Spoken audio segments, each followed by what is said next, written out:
السلام علیکم ورحمۃ اللہ وبرکاتہ۔ بسم اللہ الرحمن الرحیم۔ اللہ سبحانہ و تعالیٰ کی یاد، اس کا ذکر، اس کا شکر مومن کے دل کا حلال رزق ہے۔ اس کی روح کو زندہ رکھنے کا ذریعہ ہے۔ جس کا دل رزق حلال سے زندگی پاتا ہے، اس کی باقی صلاحیتیں بھی حلال راستے پہ گامزن رہتی ہیں، کیونکہ تقویٰ کی آماجگاہ دل ہے۔ رزق اور غذا کے بارے میں حلال اور حرام کی تمیز بھی اللہ کا وضع کردہ قانون ہے۔ حلال سے مراد رزق کے حصول اور استعمال میں اللہ تعالیٰ کی فرمانبرداری اور رضا کو مقدم رکھنا ہے، اور صلاحیت کو صالحیت کے لیے استعمال کرنا ہے۔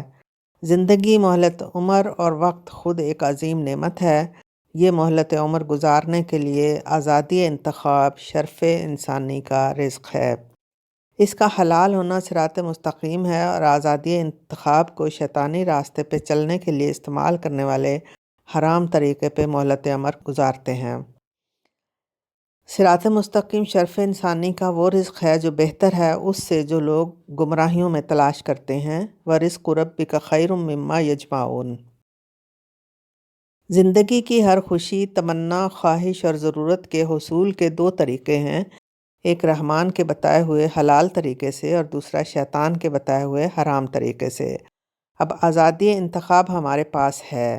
اس انتخاب کے لیے توفیق بھی عطا کر رکھی ہے اللہ رب العزت نے، عقل و شعور دے کر، وسائل اور آسانیاں دے کر، اور زندگی کی مہلت دے کر۔ اب مزید کس توفیق کا انتظار ہے؟ اللہم انا نسألک الہدی والتقی والعفاف والغنی، اللہم اہدنا الصراط المستقیم۔ سبحانک اللہم وبحمدک، نشہد ان لا الہ الا انت، نستغفرک ونتوب الیک۔ والسلام علیکم ورحمۃ اللہ وبرکاتہ۔